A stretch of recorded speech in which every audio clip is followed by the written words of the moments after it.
Welcome to Pour Temecula, a local wine, beer, and beverage podcast. Your hosts, Rick DeLucio and Shannon Cole, are continuing our dive into Temecula's vibrant wine and beer scene.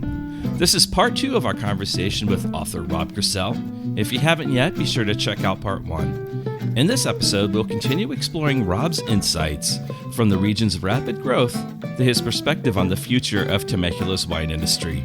Let's pick up where we left off. We are back with Rob Crisell, who's going to talk a little bit more about how the Temecula region changed in the 90s and how Pierce's disease played a role in that. So tackle whichever one you want to first. You can explain a little bit about Pierce's disease and then, Yeah. Well, I'll give a very brief description of Pierce's disease. I wish Greg Pennyroyal, who is a wonderful viticulturalist and a leader in the area, he's the chief viticulturalist for Wilson Creek Winery for many years and a leader in the community, like I said. But Pierce's disease is a disease that affects the entire plant, and it's spread by a glassy-winged sharpshooter. It's a type of fly, and it's not native to this area, but it came over here somehow, and it tends to affect hotter areas. So you won't find Pierce's disease in Northern California very much, but you will find it all over Texas and other places. But we'd never experienced it. We'd had other vine diseases. But what happens is the bacteria gets into a grapevine and starts spreading throughout it and causing what essentially looks like dehydration. It causes the plant to die off little by little, lose production, and then it kills the plant altogether. And if you don't catch it early enough, it will spread throughout your entire vineyard very quickly, and it is incurable. It was incurable and is still incurable. And so all of a sudden, these vine growers, these wineries, were looking at their vineyards, and they had never seen this before, and they thought it was dehydration for a bit, and all of a sudden, they had a full-blown crisis on their hands, and our sort of grape export business dried up overnight because now nobody wanted Temecula grapes because they might get Pierce's disease. And so various sort of heroes came along, like Ben Drake. Ben Drake was a longtime leader in this area, passed away a few years ago, but was a viticulturalist and a manager, and was with the Water District. But he kind of crafted, he was the president of the Temecula Valley Wine Association, along with others like John Moore Marco, and they crafted an attack, but they knew they had to counterattack against Pierce's, but they knew they had to get rid of these vines. So they went through and tore up eventually something like 60 to 70% of Temecula's vines. So you can imagine in 2000, we probably had roughly 3,000 acres of vines. That's more than what we have now today. And we should mention that a lot of those, as Rob said before, were with Chardonnay, right? Chenin Blanc, Riesling, other varietals that we don't. You will see wineries that have them that will feature a Riesling or Chardonnay. They're not necessarily grown in Temecula. They're usually brought in from a cooler climate area that specializes in growing those varietals. However, right. So Pierce's disease was sort of a blessing. It was. I'm sure at the time they did not look at it as a blessing. No. But there were other grapes like the popular grapes of those late '90s, Merlot and a lot of Cab, kind of the basic grapes, along with all those white grapes. And so it killed a lot of those. As I understand it, Chardonnay was especially vulnerable to Pierce's disease. Some are a little hardier than others, and so it represented, at the time, a disaster, but it also turned out to be an incredible boon for our area because now you could start over with what grapes you think now made sense. Back in the old days, UC Davis, Ely Callaway was telling us this was a white wine growing area. By the time Pierce's disease came in, we kind of understood it. You can grow white grapes here, but they're not ideally suited for our hot weather, although certain kinds are. But we weren't planting those kinds. So we did this sort of experimentation. We said, well, what grapes would go well here? And so we started thinking about grapes like Syrah and Southern Rhone type varietals, Mourvedre and Grenache, and then Italian grapes like Sangiovese, and even more obscure ones like Montepulciano, and then other grapes, Petit Syrah and Syrah. Those seem to be pretty ideally suited for our area, and Cabernet Franc, which is a funny grape. I mean, not a funny grape. It's a Bordeaux varietal. You'd think it might not respond well to heat, but it does very well for a Bordeaux varietal out here.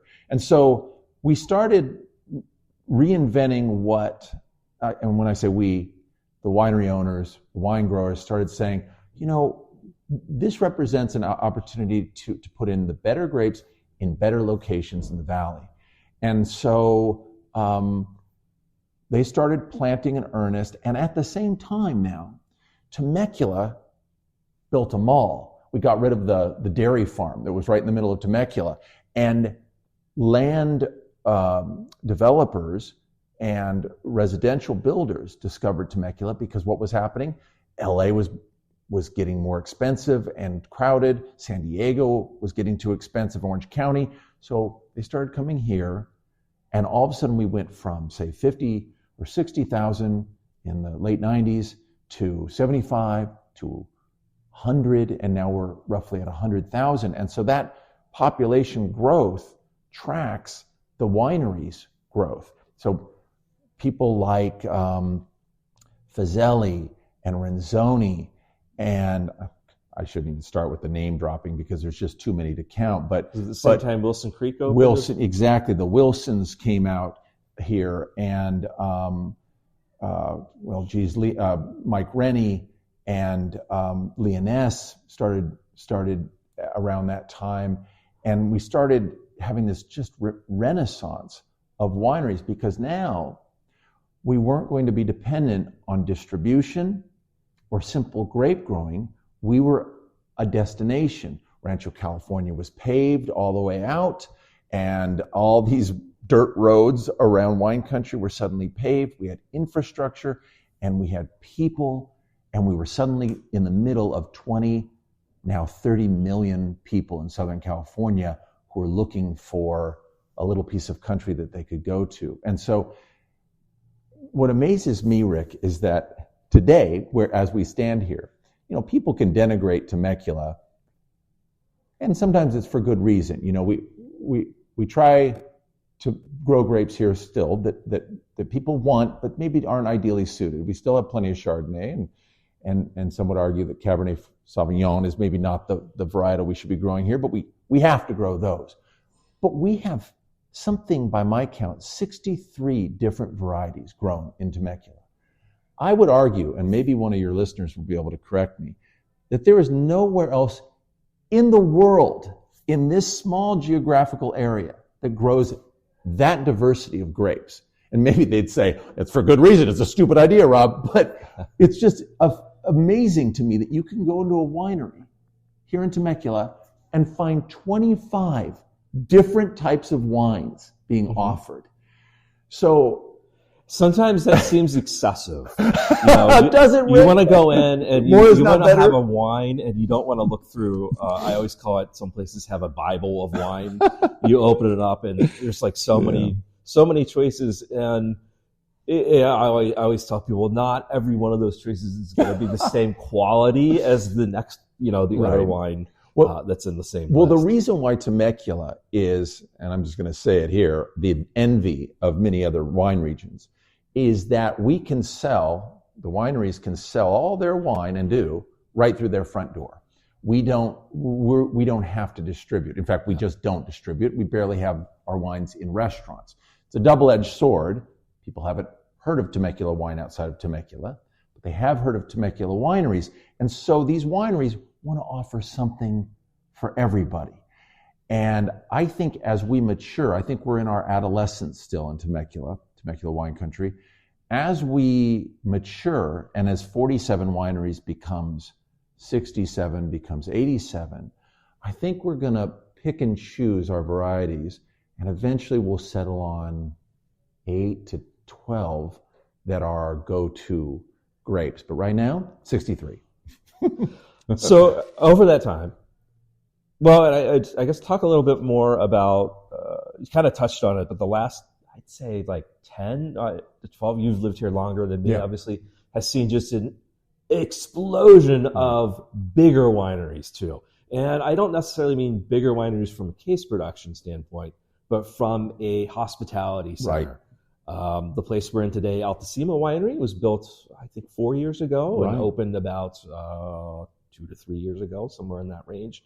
And it is a very modern complex compared to many of the ones that maybe predate kind of about 2010. You could see there's a difference in sort of the architecture and how they approached a winery. Right.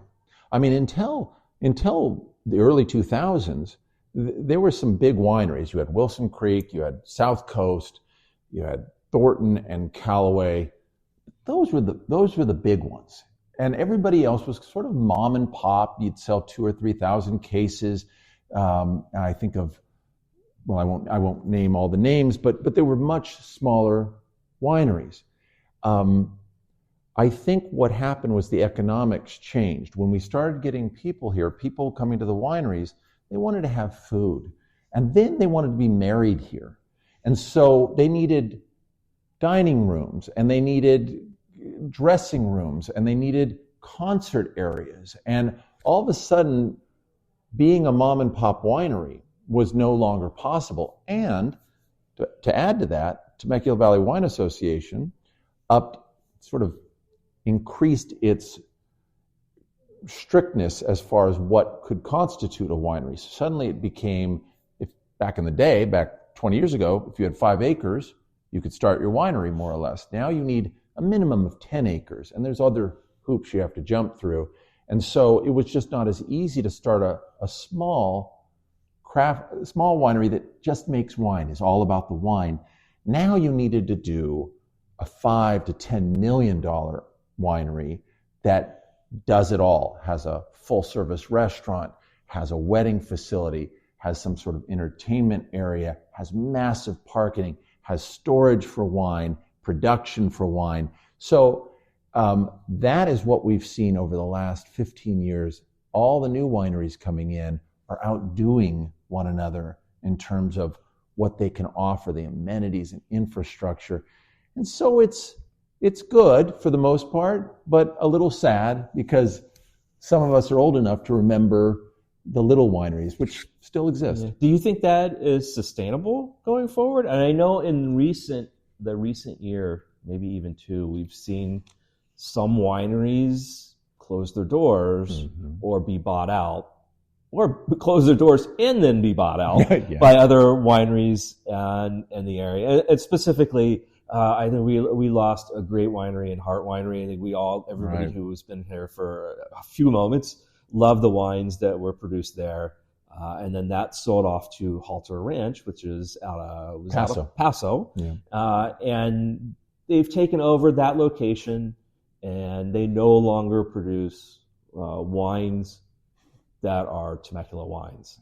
Those grapes now get shipped to Paso, is my understanding, or are sold off to other wineries or winemakers here in Temecula. And if you go to Halter Ranch, which people generally do enjoy the wines there, they're very well made wines, but they're not, I think we lost a little bit. Yeah. Well, do you think we're going to see more of that? I wrote this book right when Joe Hart died. And so I interviewed him for this book, of course, and Jim Hart.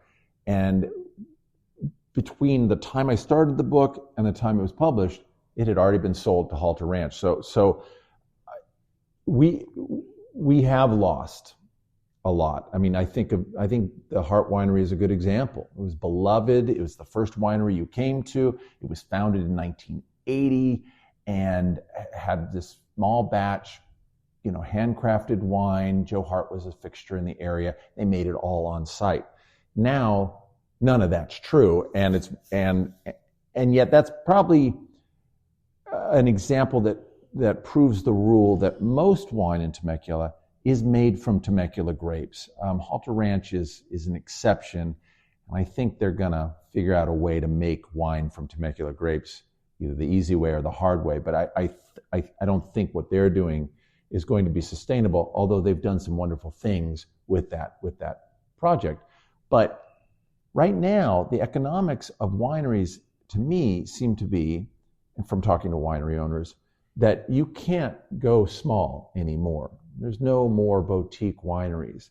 You have to go big. And you can't start with a few $1 million anymore. You have to start with $10 million.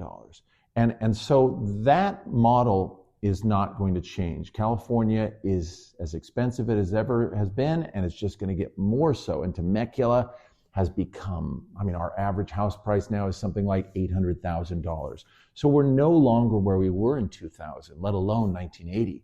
So we're going to have many more wineries, but they're going to be along the lines of Altissima, where we are right now, this beautiful winery, or Thornton, or Leoness.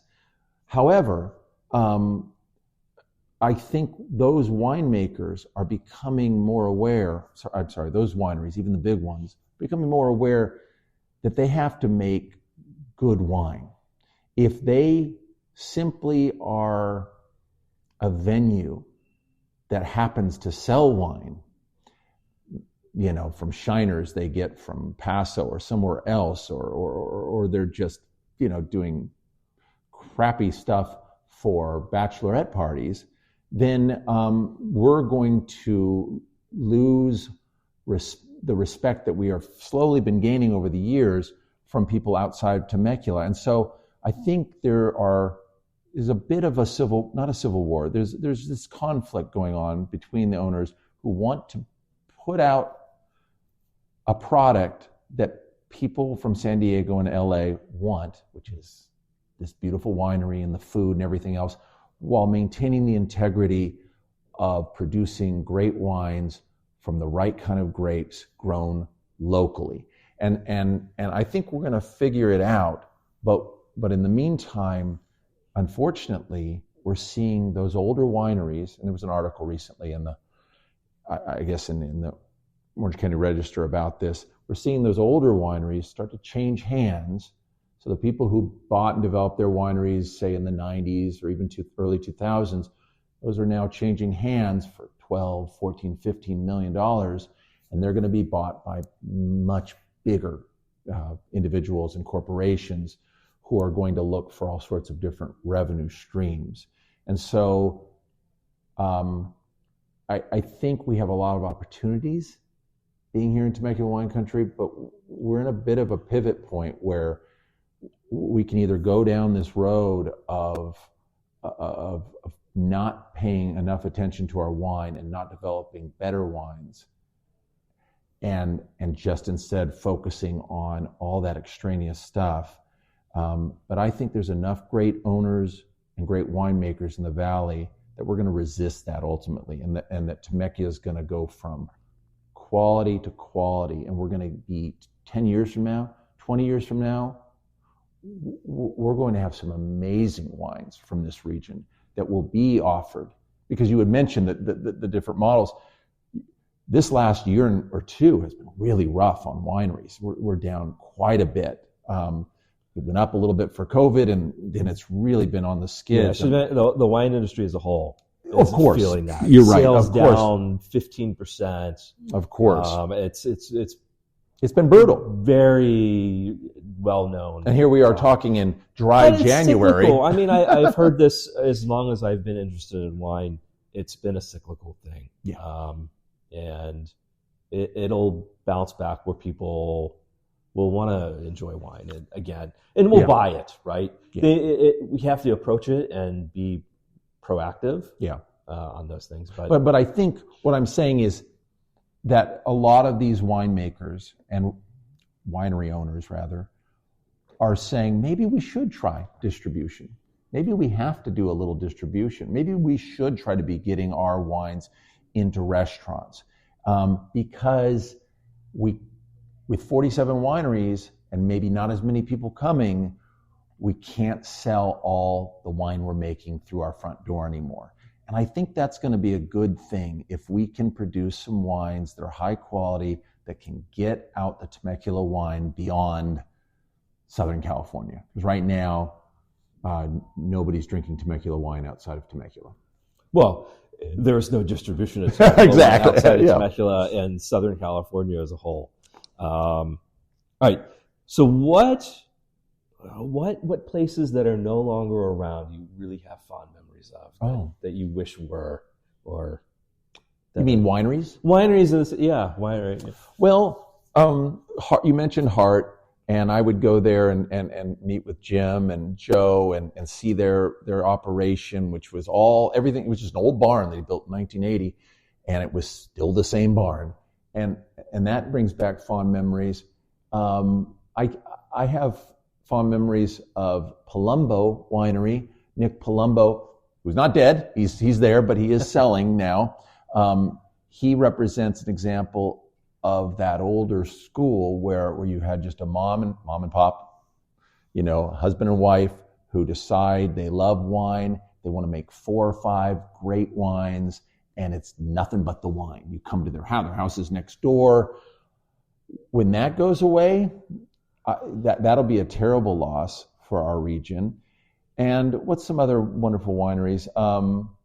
I've seen Robert Renzoni's winery grow from a metal building, in the early 2000s or 2007 to what it is now. And I think that's an example of a winery that has managed to still keep the focus on wine while also incorporating events and food. And Olivia Bowie does a wonderful job over there as winemaker.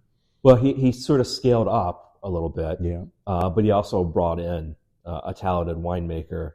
And I think in the 8 years I've been here, I've seen more talent kind of come in. Yeah. It's more appealing, I think, probably. When you're coming out of UC Davis and you need a job and you got that UC Davis name behind you. And But it seems like we've brought some more talent on the winemaking front into the area. Right. And that has improved, I'm sure, in the 20 years that you've been living in wine country. I live right down the street from the old Salurzo winery, which was sold, which is now Bella Vista, which was called Bella Vista and is Bella Vista. But that's an example, and it remained a mom and pop winery, even though it has a pretty big, ugly infrastructure because it was built in 1973. But it was just bought by Kurt Teat and his partners who own Somerset Winery. And what they have done there is Kurt is all about the history of wine country. And he is trying to preserve it while at the same time looking to the future. So the changes he's made there, both to the infrastructure of the property, to the wine program, bringing David Raphael, who I'm sure will make the wines there as he does at Somerset. You're going to have, that's like addition by subtraction. Yes, you lost the mom and pop, but you're getting an infinitely better winemaking program, infrastructure. Kurt's going to throw hundreds and hundreds of thousands of dollars, and it's going to be an incredible addition that will be a connection to the past and the future of wine country. So it's not all bad, it's definitely not all bad. That's great. Well, thank you, Rob. This has been awesome. And just to give you a mention, Rob has not only the Temecula Valley Wineries book that he wrote, but his latest book, which seems really fascinating to me because I don't know how many people think that the world needed a history of avocados. California avocados. California avocados. But Rob has written a book on California avocados. So give us a quick, what would one expect reading this book? Oh, okay. Well, it's an exciting book. It's got a lot of color. It's got about 130 photos, but it is a history book. And I grew up in Fallbrook, which is the so-called avocado capital of the world, and yet I didn't know anything about avocados, it turns out, until I began researching this book. So I talked to 40 different growers, scientists, distributors, chefs. There are 12 different recipes, and I take us from 1850, which was kind of when the first avocado tree was planted in the United States, all the way up to today, where it used to be The only avocado an American ate was a California avocado. Until about 2000, the only avocado you ate, Rick, was California avocado. In 2000, though, NAFTA happened, and now your chances of having avocado from California in your store is roughly 5%, given if you eat it during these certain 4 or 5 months. But Americans are eating now 3 billion pounds of avocados a year. And California, which used to be the number 1 producer, is now number 13 in the world. So what I point out in this book is that, yes, California is no longer the producer of avocados, but in a sense, we invented the avocado. Mexico was growing it out in their back 40. They didn't have an industry. We developed the marketing, we developed the market, and we fell in love with the avocado and spread it all over the world. And so this gives the history of that with some incredible personalities and crazy stories of the ups and downs of the California avocado industry. So I think people will really like it. Which I think is funny because next week we'll have the Super Bowl, and there will almost be a avocados from Mexico jingle commercial in that. But we could go on for the next hour. That's your next wine. We should also mention that avocado trees require a significant amount of water. Right. And given our water shortages in Southern California as a whole, that also sort of coincided with the NAFTA free trade agreement. Well, it did. It was sort of coincidental, but thankfully our acreage hasn't gone down too much in terms of avocados, but it has shifted from San Diego County and Fallbrook up to Ventura and Santa Barbara. A lot more water up there, and it's a lot cheaper. So we're not going away as an industry. We're not going to go away. California makes great avocados, but now we have to share the luster with the whole world. All right. So we're going to wrap this up here. We're going to take a little quick break, and when we come back, Rob is going to be a participant in what we call the pour portion of Pour Temecula, where he'll be tasting 2 blind wines. He has no idea what they are, other than one is from Temecula and one is not from Temecula. And Rob, these are not avocado wines, so I'm sorry. I looked for about like 2 minutes to see if there actually is an avocado wine. I'm sure somebody. I mean, they make pineapple wine, cherry wine. I'm sure somebody has made an avocado. Somebody wine. told me they exist. I have no idea how that would even taste or come out because I would not think of avocados as a good wine. So we're going to take a quick break. We're going to pour some wines, and then Rob is going to taste these wines. He's going to kind of describe them as best he can in the way that he would describe them to anybody coming to his house or he was talking to his friends. And then he's going to take a guess on which one is from Temecula and which one is from somewhere else in the world. You almost said it. I almost said it, but I did not.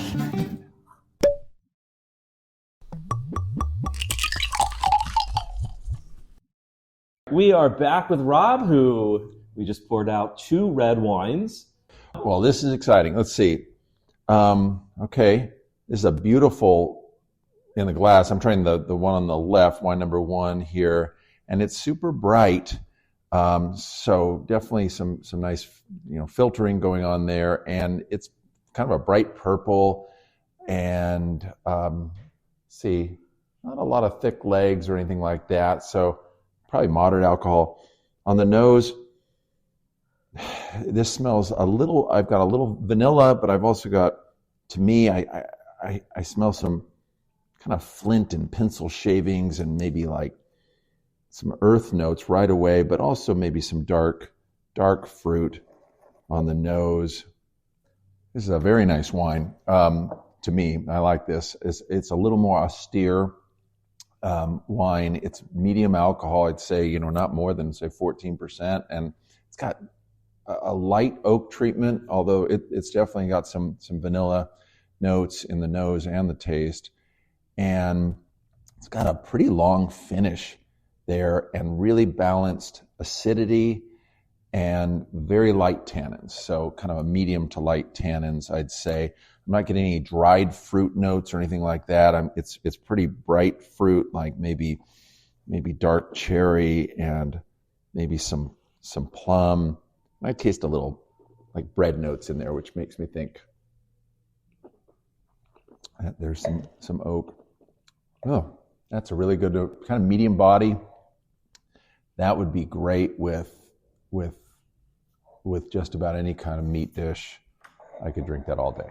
Where do you think the quality's at with that? Well, now you're going to tell me it's 2 Buck Chuck, but I won't believe you. It is not 2 Buck Chuck. No, I'm not going to do that. You know, I think this is a pretty high quality young wine. I mean, it's not. I don't think it's got a lot of age. No, it doesn't have a lot of age. I'd say it's not more than, say, 2021. So it's between 21, maybe 20, but probably 21. And I think it's pretty high quality. I think it's between $30 and $50. I'd say maybe $35. And I think this is I give this wine a 8 out of 10. I like it a lot. I mean, it doesn't have any of those tertiary characteristics or anything that you'd want in a real sophisticated wine that's been aged a long time, or a French wine or anything like that. But to me, this tastes like a solid wine from a region that I will name later. But let's see this one. To it one way or the other. I sense caramel and almost a sweetness on the nose. I also think I smell a lot of alcohol. Let me taste it.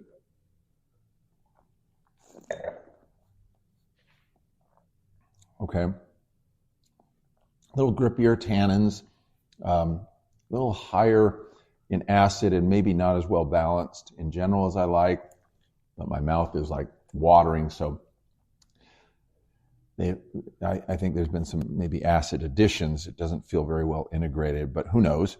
A lot of oak for sure, a lot of vanilla notes and spices.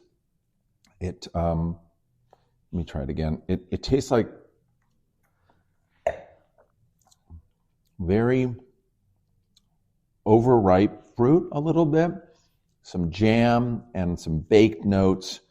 And I'm feeling the grippiness now of those tannins. Those are definitely high tannin wine.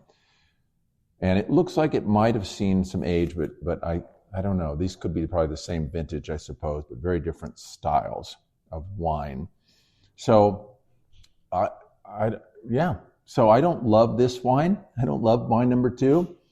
It's super high in alcohol. I want to say it's north of 15, but it's certainly high 14s. It burns on the way down. This wine would get you wasted after a glass and a half, I'd say. And I think I've tasted this wine or wines like this in my beloved town of Temecula. That's what I'm thinking. So you're going with wine number 2 as Temecula wine. I think wine number 2 is Temecula, and if I had to guess, wine number 1 is a Napa Cab. So you're gonna go? Are you thinking Cab? Well, it's either Cab or a Meritage blend. It could easily be a blend of Cab and Cab Franc or Petit Syrah. I mean, I guess this could be a GSM. Certainly that tastes like it has a lot of Grenache. So it could have Grenache in it, but I'd say, either a Cab or a Cab blend. All right, that's Rob's call. Wine number 1 is perhaps a Napa Cab blend, and wine number 2. How bad did I do? A Temecula Cab blend. So I'll interject a little bit before I reveal and go with wine number 1, which I think is the more better produced wine of the 2. So I think what Rob said, between the 2 wines, it is a smoother, more balanced experience. The tannins are there. They're just really well integrated into the overall balance of the wine. Whereas with wine number 2, the alcohol, the overripeness pops. I also felt like there was some sort of acid addition to this wine that makes it a little kind of like powdery candy when I get that in acid. It's a little too tingly and that's just not the alcohol. It feels, the acid doesn't feel smooth. And then, the oak is very, I don't want to say heavy-handed, but you walk away with a fair amount of splintery oak. I shouldn't say, not splintery is not the right word. It's a very sweet oak. Right. So we're going to reveal we'll go with wine number 2 first. And it is actually, Rob was right. It is from Temecula. It's 2022 Syrah. Oh, it's a Syrah. It's a Syrah, the Dragon's Den Vineyard from Leoness Cellars. Okay. This was a newer one, or at least a newer vineyard. And I think Rob is right on here. Let's see the alcohol here. Very small print, which old people can't read. 14.4%. So a little off there. In the past, I've really enjoyed the Leoness Cellars Alessandro vineyard. I love that. A really good wine. Love that wine. When I had tasted these not too long ago, the Dragon's Den actually stood out a little bit more. At the time, I thought it had a lot more savory notes, like black olive and a little bit of that bacon that you would expect from Syrah. It just hits more of those herbal notes. But this particular bottle, I think just being next to, now that you know it's a Syrah, what are you thinking? Well, now it's probably from Paso and not from Napa. But this is from Santa Barbara County. Oh, it's a Tinsley Syrah. Tinsley also make fabulous Syrah. And a very young wine, like a very young price point. Dead right. It was about $35, whereas the price point, which is another discussion, but we won't even talk about. That's probably $55. That is right? $70. So you have a wine that's, $70. I would say, not quite at the same quality. That's twice the price point. Well, I miss Syrah and Cab, though. That's terrible. I think, and just to kind of talk about it, there's a blue color in the first wine. If you look at it, it's purple, and then there's kind of has a blue towards the rim. Mm-hmm. Whereas generally, unless it's a augmented Cabernet from Napa with Mega Purple or something like that to give it more color, you're generally not going to have that same color tone. Which is confusing because you would expect that from the Leoness as well, which is interesting. I've made some Syrah from here in Temecula. Me too. I think you have too. And my own dealings with it is generally they do have that kind of bluish tone to it, purple blue. They do. Tone. Well, I'm a little embarrassed because I have made 4 vintages of Syrah. The color on the Leoness is much closer to what I think we would think of a Cabernet or a Cabernet blend. Right. And to me, the Leoness Syrah, which I've enjoyed many times at Leoness, and I've been a member at Leoness, this is not a typical Syrah for them, and it really tastes way too big and overripe and jammy for compared to their typical Syrah. It almost tastes Grenache, this was I don't love this Syrah, although I love Tim Kramer. I think he's a great winemaker. This vineyard maybe was not my favorite. Which is this one, not this particular bottle, had gotten, I think, 92 points from Matt Kettman and the Wine Enthusiast. The Leoness? The Dragon's Den, yes. Not this vintage. They are out of this vintage, the vintage that was reviewed, which is 2021. I believe this is the 2022. And I think this is a 2022 from Tinsley as well. 2023 Syrah from Tinsley. Yeah. I love their Colson Canyon. Tinsley makes an incredible wine. It's about $50 now and has gone up in price considerably over the last probably 5 years. Yeah. But the Colson Canyon Syrah is a dynamite Syrah. I think it's fantastic. And I think it's so interesting that both are roughly, at least the stated alcohol level is, you can have some wiggle room of that, point, are almost identical. And yet the Tinsley Syrah is so much better in terms of its integration of all the different elements. It doesn't come across as a fruit bomb. It doesn't come across as super overripe. it's very austere. I wouldn't have guessed much more than 13.5. But the other one, this is one of the issues with our Temecula wines, is that we get such intense heat, and the temptation is just to pick at a very high fruit, high sugar level, and then you've got to add acid no matter what. And sometimes you can't bring all those things into congruence with one another, and it doesn't work. But Now, I didn't check the notes on the Tinsley, but I do know that the Lyonesse Raw is a combination of French, European, which I think just means Hungarian, and American oak. And I think the sweet notes that we get off of it are the American oak. Yeah. I personally don't love American oak, but I think it could be, in this case, it could be a little bit better integrated. And I think maybe it's a newer vineyard for them. And I think it'll change over time. And I've tried it again here. It seems to be mellowing in the glass. And frankly, I have to say that the kind of wine that I enjoy tends to be more this Tinsley style, which is a little less of a fruit bomb and much more disciplined in terms of its balance, just much more. Yep. I know so many people who would just love the Lyonesse wine.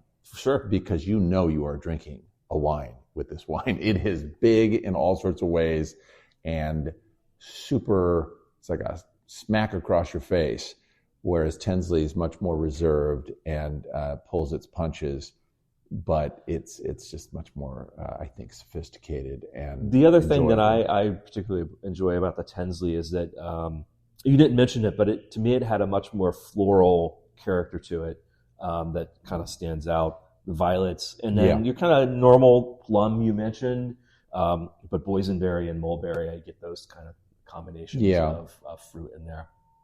Well, Rob, thank you very much. It's been fun. I always love doing these comparisons where you're put on the spot and you blow it. And again, it was an avocado wine, so you did great. One last question, because we're in California. Could be these wines. It could be anything. It could be a beer, a soda, water. What are you pairing with In-N-Out? Oh, In-N-Out. Wow. I think for me, you've got all that salt and cheese, and I have to admit I've never had wine with In-N-Out, but with a burger, I'm not a huge cab fan, but I would pair a fairly aggressive big Napa or Temecula Cabernet Sauvignon with an In-N-Out burger, something big enough to handle all those flavors. I think that would go great. So some big fat 15% Cabernet Sauvignon. All right, there you go, folks. All right, thanks again, Rob. It's been fun. It's been a blast. We'll wrap it up there. So we'll see you next time. Thank you. That concludes our two-part discussion with Rob Crisell. His deep knowledge of Temecula's history, winemaking, and storytelling has given us a fresh perspective on how this region has grown into the thriving wine destination it is today. If you're eager to learn more, be sure to check out his books, Temecula Valley Wineries and California Avocados, available on Amazon for a deeper dive into the region's rich history. Speaking of avocados, did you know that you can actually make wine from them? According to VinePair's Olivia White, Schnebly Redlands Winery in Florida is doing just that, turning avocados into a surprisingly dry tropical style wine. Unlike traditional grape wines, this unique creation is made by fermenting Florida avocados, resulting in a light-bodied, subtly fruity wine with a crisp finish. I have to admit that I'm still pretty skeptical. But if you've tried avocado wine, we'd love to hear your thoughts. Let us know what you think. If you enjoyed this episode, be sure to subscribe to Pour Temecula and leave us a review. It really helps us keep the conversation flowing. Follow us on social media for behind-the-scenes content and updates on upcoming guests. Until next time, keep exploring, keep sipping, and cheers.